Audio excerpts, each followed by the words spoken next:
Hello everyone, स्वागत है आप सभी का हमारे यूट्यूब चैनल में। दोस्तों, आज के इस वीडियो में हम जो है व्याख्या कौशल देखने वाले हैं कि व्याख्या कौशल का जो लेसन प्लान है वो किस प्रकार से बनेगा माइक्रो टीचिंग का। ठीक है, ये जो है फ्रेंड्स आपका जो सब्जेक्ट है वो साइंस है, विज्ञान, और हमारा जो प्रकरण है वो है देखिए गति। ठीक है, गति और गति के नियम। ठीक है, यानी कि गति और गति के प्रकार भी आप लिख सकते हैं। ठीक है, चाहे आप गति और गति के प्रकार लिखिए, चाहे आप गति और गति के नियम लिखिए, चाहे तो आप गति भी लिख सकते हैं। ठीक है, आपका जो चैप्टर होगा उस हिसाब से आप जो है अपना लिख लेंगे। ठीक है, तो ये जो है व्याख्या कौशल है।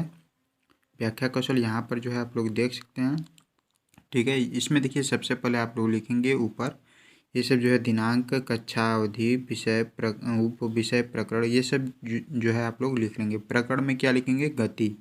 ठीक है, उसके बाद जो है आप लोग लिखेंगे देखिए घटक। घटक के बारे में, ठीक है, घटक हमारा 9 घटक होते हैं। ठीक है, पहला लिखेंगे प्रारंभिक कथनों को स्पष्टता से प्रयोग। फिर लिखेंगे निष्कर्षात्मक कथन स्पष्ट होने चाहिए। और उसके बाद जो है व्याख्या के लिए उपयुक्त शब्दों का प्रयोग। फिर है भाषा में प्रवाह होना चाहिए। फिर कथनों में तारतम्यता होनी चाहिए। असंबद्ध कथनों की अनुपस्थिति होनी चाहिए, यानी कि फालतू चीज़ें नहीं बोलनी चाहिए। और फिर है विचारों में परस्पर जोड़ने वाले शब्दों का प्रयोग। ठीक है, नेक्स्ट है छात्रों के बोध के परीक्षण हेतु बीच बीच में पूछे गए प्रश्न। और फिर अगला है समापन कथन। ठीक है, समापन कथन करने के बाद जो है चैप्टर समाप्त हो जाता है। ठीक है, ये सब जो है घटक लिखने के बाद जो है पूर्व ज्ञान लिखेंगे। पूर्व ज्ञान में क्या लिखेंगे कि छात्रों को एक स्थान से दूसरे स्थान को गति करने का ज्ञान पूर्व से ही है। ठीक है, ये पूर्व ज्ञान हो गया। पूर्व ज्ञान होने के बाद लिखने के बाद जो है शिक्षण अधिगम व्यवस्था, यहाँ से आपका स्टार्ट हो जाता है। ठीक है, मेन जो होता है शिक्षण अधिगम व्यवस्था ही होता है, यहीं से आपका जो है पढ़ाने की प्रक्रिया जो है शुरू हो जाती है।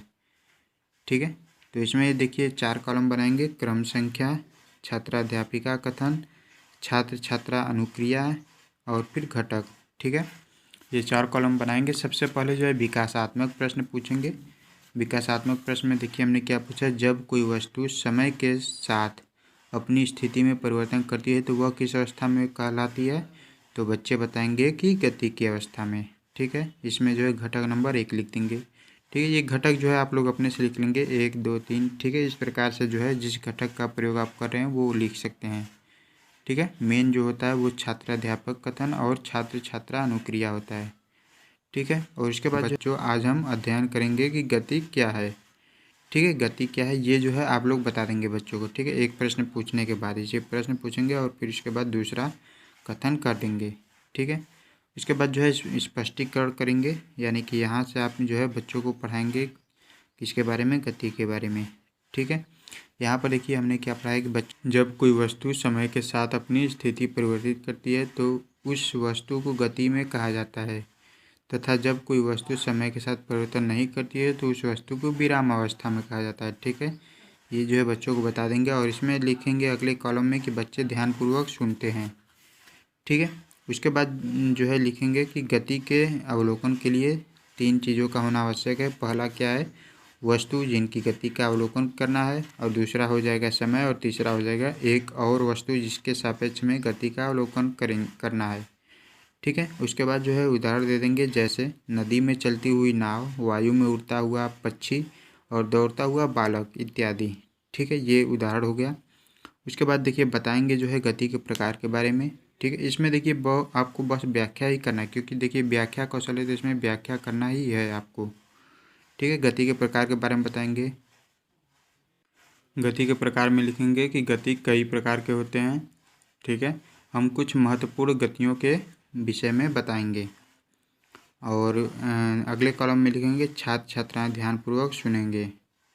ठीक है, और सबसे पहला गति के बारे में क्या बताएंगे? सरल रेखीय गति के बारे में। ठीक है, जब कोई वस्तु एक सीधी रेखा में गति करती है तो उसे सरल रेखीय गति कहते हैं, जैसे सीधी सड़क पर कार की गति। ठीक है, ये सरल रेखीय गति हो गया। और उसके बाद आता है आपका वृत्तीय गति। जब कोई वस्तु वृत्ताकार मार्ग पर चलती है तो उसकी गति वृत्तीय गति कहलाती है, जैसे पृथ्वी के चारों ओर चंद्रमा की गति, कोल्हू चलाते हुए बैल की गति। ठीक है, उसके बाद जो है घूर्णन गति है तीसरा। जब कोई वस्तु अपने अक्ष के चारों ओर घूमती है तो उसकी गति घूर्णन गति कहलाती है, जैसे छत के पंखे की गति, चक्की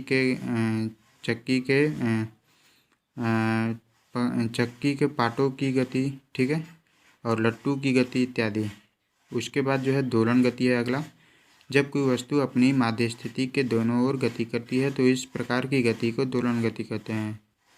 जैसे झूला झूलते हुए बच्चे की गति, दीवार घड़ी के पेंडुलम की गति, ठीक है। उसके बाद जो है प्रक्षेप्य गति है। प्रक्षेप्य गति में क्या लिखेंगे कि किसी पिंड को कुछ प्रारंभिक वेग देकर फेंका जाता है तो वह गुरुत्वीय बल के प्रमाण में परवलयाकार, ठीक है, प्रभाव में परवलयाकार गति करने लगता है। इस गति को प्रक्षेप्य गति कहते हैं। जैसे खिलाड़ी द्वारा फेंकी गेंद की गति, ठीक है। ये सब जो है गति के बारे में आप लोग बच्चों को बता देंगे। उसके बाद जो है अवबोध के लिए 1-2 प्रश्न पूछ लेंगे।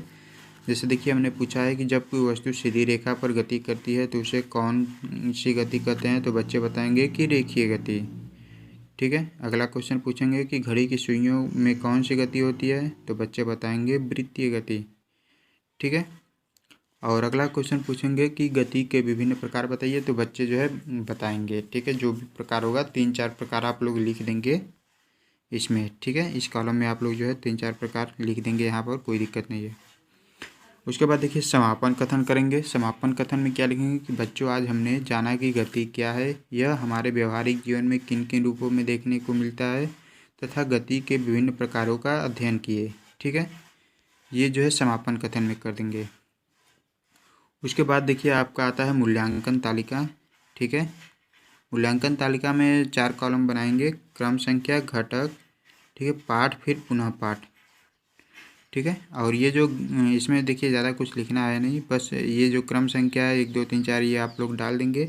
और ये घटक में जो आप ऊपर लिखे हैं वो घटक 9 घटक, ये 9 घटक जो है आप यहाँ पर लिख देंगे, ठीक है। पहला है क्या है, प्रारंभिक कथनों को स्पष्टता से प्रयोग, और दूसरा है निष्कर्षात्मक कथन स्पष्ट होने चाहिए, फिर तीसरा है व्याख्या के लिए उपयुक्त शब्दों का प्रयोग, चौथा है भाषा में प्रवाह होना चाहिए, पांचवा है कथनों में तारतम्यता होनी चाहिए, 6 है असंबद्ध कथनों की अनुपस्थिति, 7 है विचारों में स्पष्ट जोड़ने वाले शब्दों का प्रयोग, और 8वां है आपका छात्रों के बोध परीक्षण हेतु बीच बीच में प्रश्न, और 9वां है समापन कथन, ठीक है। ये सब आप लोग कर लेंगे। उसके बाद देखिए नीचे लिखेंगे सुझाव। यहाँ आपके जो भी सुझाव होंगे आपके टीचर आपके जो है यहाँ पर लिखेंगे, ठीक है।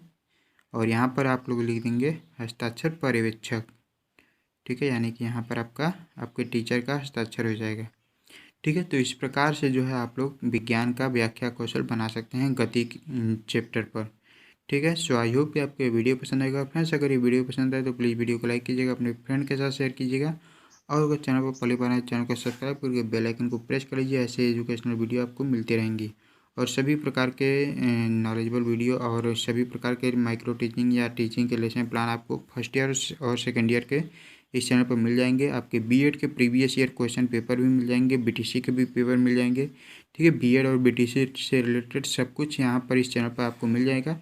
और अगर आप बीएड या बीटीसी के स्टूडेंट हैं तो आप इस चैनल को सब्सक्राइब कर लीजिए, ये आपके लिए बहुत ही ज़्यादा यूजफुल साबित होगा।